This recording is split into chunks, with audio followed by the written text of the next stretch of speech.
আজ আমরা এমন একজনের গল্প শুনব যিনি বারবার ব্যর্থ হয়েও কখনো হাল ছাড়েননি।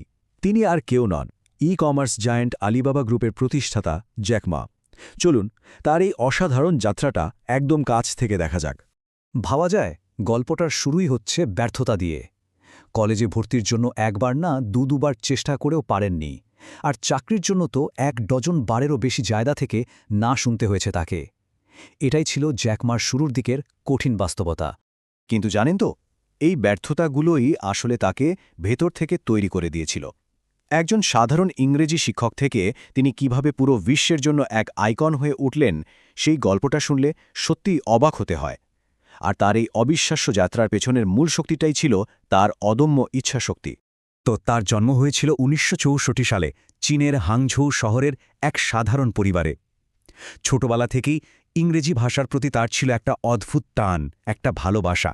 আর এই ভালোবাসা থেকেই শুধুমাত্র ভাষাটা ভালোভাবে রপ্ত করার জন্য তিনি দিনের পর দিন পর্যটকদের বিনামূল্যে গাইড হিসেবে কাজ করতেন, তাদের সাথে কথা বলতেন।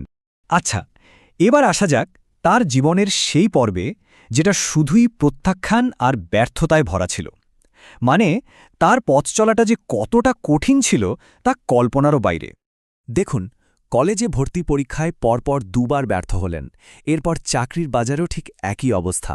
সবচেয়ে অবাক করা ঘটনাটা হলো, যখন কেএফসি প্রথম চীনে এলো তখন ২৪ জন চাকরির জন্য আবেদন করেছিলেন।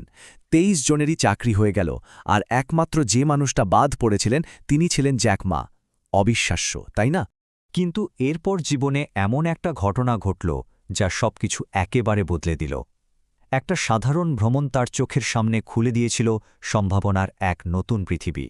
সেটা ছিল ১৯৯৫ সাল। তিনি যুক্তরাষ্ট্রে গিয়ে প্রথমবার ইন্টারনেট জিনিসটা কি তা দেখলেন। আর ঠিক সেই মুহূর্তে তিনি বুঝতে পারলেন, আরে, এটা তো শুধু একটা প্রযুক্তি নয়, এটা তো ভবিষ্যৎ বদলে দেওয়ার একটা বিশাল ক্ষমতা রাখে।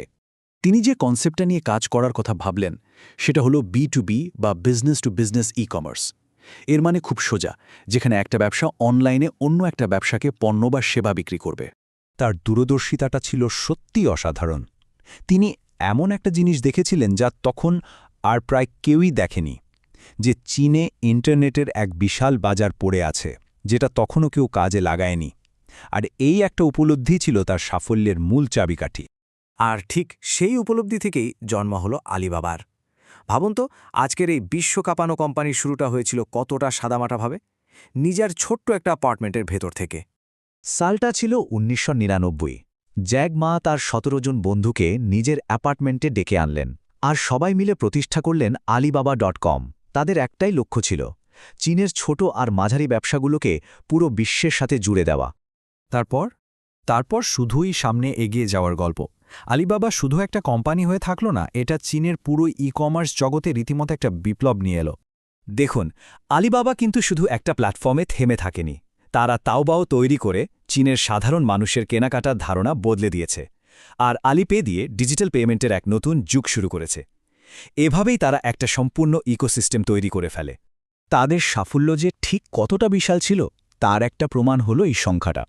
২০১৪ সালে নিউ ইয়র্ক স্টক এক্সচেঞ্জে আলিবাবার আইপিও $২৫ বিলিয়ন তুলেছিল, যা কিনা ইতিহাসের অন্যতম বড় একটা আইপিও। কিন্তু সাফল্যের একেবারে চূড়ায় পৌঁছেও তিনি থেমে যাননি। এরপর তার জীবনে শুরু হয় এক নতুন অধ্যায়, যেখানে তিনি তার অভিজ্ঞতা আর সম্পদ দিয়ে অন্যদের অনুপ্রাণিত করতে শুরু করেন। ২০১৯ সালে তিনি আলিবাবার চেয়ারম্যানের পদ থেকে অবসর নেন আর নিজেকে পুরোপুরি শিক্ষা আর সমাজসেবার কাজে উৎসর্গ করেন। এখন তিনি তার জ্যাক মা ফাউন্ডেশনের মাধ্যমে সেই কাজগুলো করে চলেছেন। জ্যাক মার জীবনটা আমাদের একটা গভীর প্রশ্নের সামনে দাঁড় করিয়ে দেয়। আচ্ছা, যদি ব্যর্থতাই হয় সাফল্যের সিঁড়ি, তাহলে সত্যিকারের হার বা পরাজয় আসলে কোনটা? হয়তো হাল ছেড়ে দেওয়াটাই আসল পরাজয়।